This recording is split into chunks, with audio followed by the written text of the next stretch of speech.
the Supreme Conscious, it will be explained in the Bhagavad Gita, in the chapter where the distinction between the Jiva and Ishvara is explained. Khetra, Khetragya. This Khetragya has been explained that the Lord is also Khetragya, or conscious, and the Jivas, or the living beings, they are also conscious. But the difference is that a living being is conscious within his limited body, but the Lord is conscious of all bodies. Ishvara sarvabhutanam riddesha arjuna tishtati. The Lord lives within the core of heart in every living being. Therefore, he is conscious of the psychic movements, activities of the Lord, of the particular Jiva. We should not forget, it is also explained that the Paramatma, the Supreme Personality of Godhead, is living in everyone's heart as Ishvara, as the controller. And he is giving direction. He is giving direction. Sarvasya chaham hridi sannivishya. Everyone's heart he is situated, and he gives direction to act as he desires. The living entity forgets what to do. First of all, he makes his determination to act in certain way, and then he is entangled in the actions and reactions of his own karma. But after giving up one type of body, when he enters another type of body, just like we give up one kind of dress, one type of dress for another type of dress. Similarly, it is explained in this Bhagavad Gita that Bhasangsi jinnani jatha vihaya. One changes his different dresses. Similarly, the living entities, they are also changing different bodies, transmigration of the soul, and pulling on the actions and reactions of his past activities.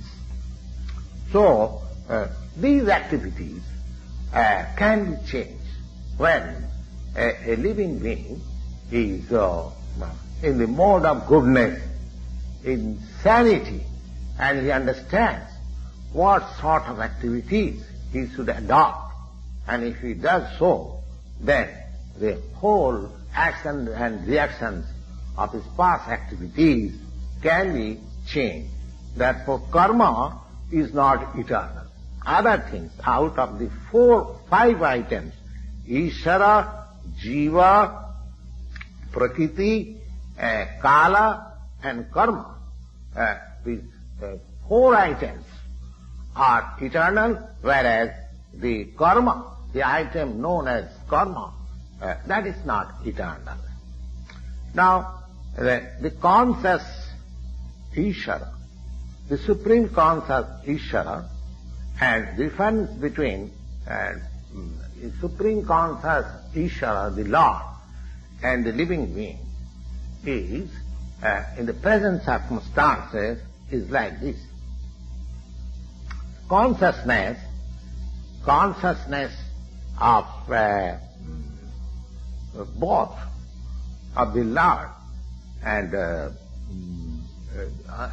living entities, they are, this consciousness is transcendent. It is not that this consciousness is generated by the association of this matter. That is a mistaken idea. The theory that consciousness develops under certain circumstances of material combination is not accepted in the Bhagavad Gita. We cannot. Consciousness may be perfectly reflected by the cover of material circumstances, just like light reflected through a colored glass may seem according to the color. Similarly, the consciousness of Lord, it is not materially affected. The Supreme Lord, just like Krishna, where he says that Maya Bhakkena Prakriti, when he descends in this material world, his consciousness is not materially affected. Had his consciousness been materially affected, he was unfit to speak about the transcendental subject matter in the Bhagavad Gita.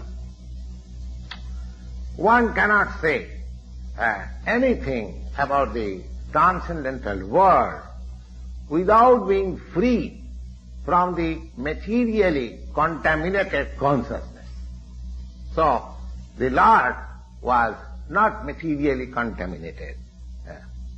But our consciousness at the present moment is materially contaminated.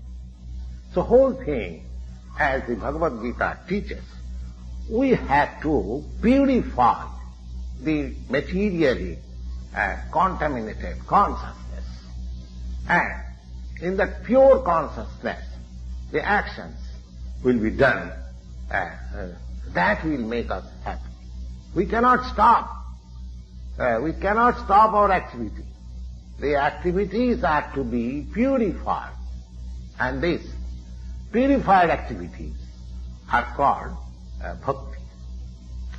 Bhakti means they appear also just like ordinary activity, but they are not contaminated activities.